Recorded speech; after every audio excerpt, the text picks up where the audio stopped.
Hi, welcome to InSights, the series powered by Digicel Foundation. I'm your host, Terri-Karelle, and I'm such a proud partner of this project because I get the opportunity to sit with amazing individuals, wide cross-section, different backgrounds, different aspirations, who all have one thing in common.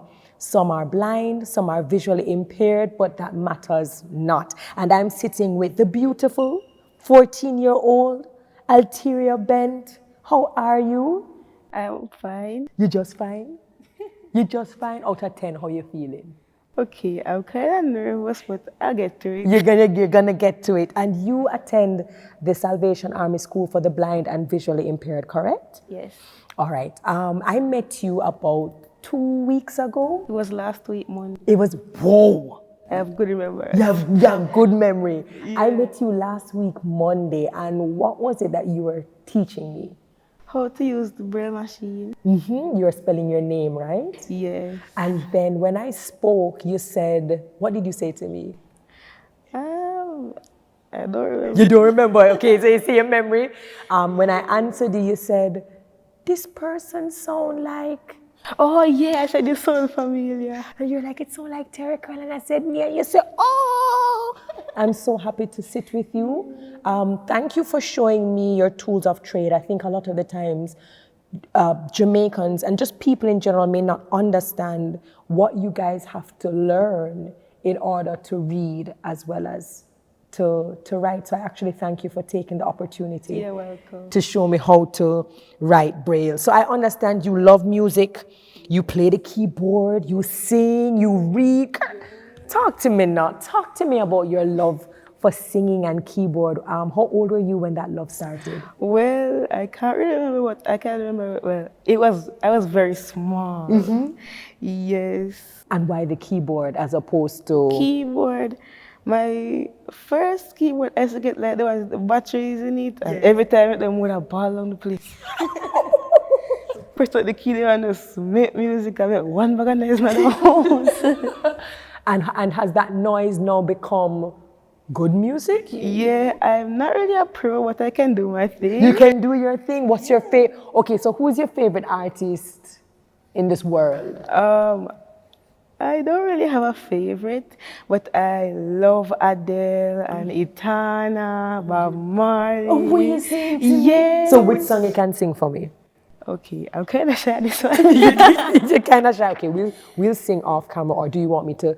Okay, so I can't sing in Alteria. Let me tell you something. Okay, I can sing. Okay, I'll see what I can do. Okay, and I will try and see if I can help you, okay? Okay. Go. So nowadays, I love this song.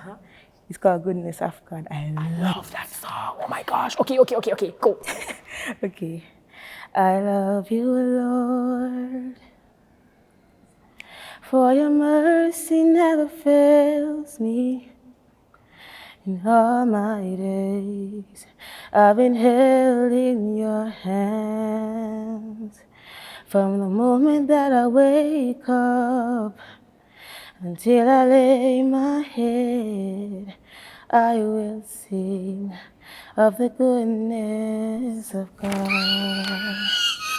By the way, Anthony Miller, Alaine, and Conroy Wilson need to hear you. You just need like 2 more years because you have to be 16 years to enter. Wow. But I think if you practice, that's so beautiful. Thank you. Well, when I'm nervous, my voice kind of trembles. So. No, and that is natural. But talk to me. You're 14. Are you blind? Are you visually impaired? I'm What totally category? blind. Totally blind. Were you born? No. I was born premature, 25 weeks to be exact. Wow. And that is what affected your ability to see? Well, I have this eye, I don't think it's an eye condition or something. It's called ROP. It's short for retinopathy of prematurity. Okay. I Googled it the other day. So you learn more about it. Talk to me then, because you are young, and you know, when you speak to any youngster, we're not talking about just youngsters who are blind or visually impaired, but any youngster at your age trying to figure out life, trying to discover who they are, what they like, what they don't like, the boundaries, where they choose to fit in, where they don't. How do you navigate the challenges in terms of just society, looking at blind persons in particular and thinking that you're not capable, how do you as a young girl say, oh, but I can and I will? Well, when I was younger, sometimes I would say, oh, because I'm blind, I can't do that. I can't do this, I can't do that. But then, like, when I question my mother say, yeah, police. Yes, that she would always say, and I always ask her, like, how they do that, how they do this? Just like any other normal person. Yes, and what I would really say to people out there, no matter if you're blind or you have other disabilities, don't let it stop you from what you want to do in the future. I love that. And how did you develop this confidence? Because confidence doesn't develop overnight, Yeah, right? that's So very how true. do you move from, boy, I can't do this, I can't do that, to, you know what? Don't make anybody tell you that you can't do this. How did you develop that confidence? My family and friends help me out. Talk to me how they did that. So sometimes, like, anytime I was like out in the streets, me and my mom, we'll be walking. Yes. And some people will say, I want to her eye. She born blind, so and so, how you do this? Sometime I would say, like, what kind of ridiculous question asked me? How you do your homework? How you be? And how you bathe, right? Yes. Like, you go to school, how do you write? How do you read? Do you ever get tired having to prove to people that you are not defined by your blindness and that you are capable of doing everything? Do you ever get exhausted? Yes, sometimes I get upset.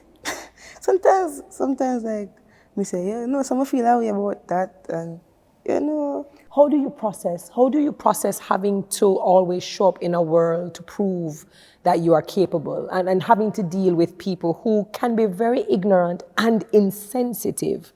How do you process that and how do you express your feelings? How do I process that? Well, sometimes I just say people can be people and not everyone really understands. So I just have to, well, kind of deal with it, but I can get through it because I have a lot of support. My mom, my aunt, my dad. Nice. A lot of people, they support me. And I love them for that. Oh, that's beautiful. Lots of love, yeah. Yeah, I love that. And they remind you that you are absolutely capable, right? Yes. Now, the world is beautiful and it has different, aspects of it that's beautiful. And certainly a lot of people associate beauty with visual, right? Yes. What parts of the world do you find to be beautiful and inspiring for you? Well, I love nature. Yeah, I love water. What is the effect of water? Why do you find that particular thing beautiful or inspiring? I just love to swim. Oh, you swim as well? Yes, I can swim. Oh, what are you saying to me? Yeah.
Phone and stuff, but what we would do some of the times, and a long time we do this, like sometimes we pretend to we are play Rising Star in the dorm. And we sing, and we just find the instrument and them on YouTube and we just do this, sing. Sometimes we in the bathroom and we have just find one little choir and sing. Oh, that's cool. Yeah, I love And so doing healthy that. relationships are always important, and friendships. Yes. correct? Yes. You mentioned that you have two best friends. What makes them your best friends? What are the qualities that you look for Well, in good friends? they are very supportive. They're kind. We all support each other when we are down, when we're up. You know, we always encourage each other. That's beautiful. Yes. What aspirations do you have? Right now you're 14. You have your entire life ahead of you. What do you, and you're multi-talented. So we know, say, because you're multi-talented, you're good at a lot of things. But what are your aspirations for the future? What do you want to be? For the future, well, I would love to be an author. I love to read and write and use my imagination and make up stories in my head a lot of times. Like sometimes, like at night, when I'm in my bed, I just make up some things in my head until I fall asleep, and the next morning, I just forget everything. Nice. So hold on, Alteria. So you wouldn't start writing down these thoughts and probably put it into a book? Not really. I'm thinking of doing that, but every time I start, we don't know. Yeah. You might be having writer's block. So you're saying possibly an author? Yes. Anything else that you might want to give it a go at? Because you can do more than one thing, you know that, right? I can maybe be a music teacher because I'm good at music. Can you say I kind of have perfect pitch because our core teacher that used to be here, Mrs. Lee, she's not coming back now over the summer. I say, I'm sad when time here. But like every time in rehearsals, she'd always say, Alteria, what's the key? What's the key? I say, oh, miss, that's all right, you know, miss. I know that the one day, at that, at this, at that. And like anytime somebody playing the keyboard, no, I'm not that, at this. That's beautiful. And I think what I absolutely love is that you are not afraid to be yourself. And I think that's probably the most beautiful thing anyone could ever do, to thine own self be true. But what important thing do you think people should know when it comes to the education of blind and visually impaired children? Well, what I can say is that, well, when you are learning, it's just like how we would learn in regular high schools. It's just the same, only thing it's slightly different because you don't use print here. There you can see a little bit of sighted children around the place using book and pencil, but most of us use our braille machines. We read, we know what we read, we know what we write. Enough people say up to this day, I tried to teach my cousin one time, say, no, you make my head hurt me. So they realize that it does take a little while to learn. How long did it take you to learn Braille? Well, I don't remember. I've been here for 10 years now, September make 10 years. I've been here since the age of 4. But I had this ABC book. Yes. It had letters in print and braille, capital and common. So I know a little bit of print, I can read it. Like if it's tactile, I can read it. So if you put me in front of a car right now, I can tell the license plate number. Very nice. Yes, and I can trace and I know the patterns and stuff. You are absolutely impressive. I love the fact that you are a multi-potentialite. You are willing to discover and explore new dimensions of what you can do. I am grateful that you were once someone who thought because of your blindness you couldn't do anything, but now you're just like, Auntie Terri, I sing, come on, I love to read, I want to be an author. And as you grow older and you become exposed to new things, you're going to discover even more worlds. You know what I mean? And so I wish you all the best. It's so good to see you. Any last words for our viewers who might be watching? Well, my last words are continue to do what you're doing and, you know, live life to the fullest. I love that. And what I would probably add to what Alteria just said is in all the conversations we've been having, what our guests remind us is that they're like all of us. They love the same things, they do the same things, they have the same emotions, the same feelings, the same dreams. Therefore, when you see someone, whether they're blind, visually impaired, whether they're deaf, whether they have other accessibility needs, instead of judging, instead of being insensitive, try to understand and even ask yourself, how may I be of assistance? Now, mark you, They don't want anybody to pity them. They're very independent people, right, Alteria? Yeah, sometimes like if I'm in public places and say, come on, you can do that so and so. I was like, I can't do it. I Of can do it course, myself. right. Thank you very much. Of course. So they're not we have looking to for be pity. polite. Yeah, we're not looking for pity. But what we are looking for is just common courtesy and common decency. Alteria, my darling, you stay beautiful. And when I come back here and I go sing, but don't tell me that Auntie Terri have the wrong pitch, okay? Promise me, you just tell me that Auntie Terri sound good, okay? Yeah, all well, right, I my, promise. all right, my darling. Thank you so very much for watching another episode of InSights, the series brought to you by Digicel Foundation. I've been your host, Terri-Karelle, and this has been such an amazing project, and I hope to have the opportunity to sit with even more persons from different walks of life that have just different stories that can inspire us all. Alteria, job well done, mama. Job well done.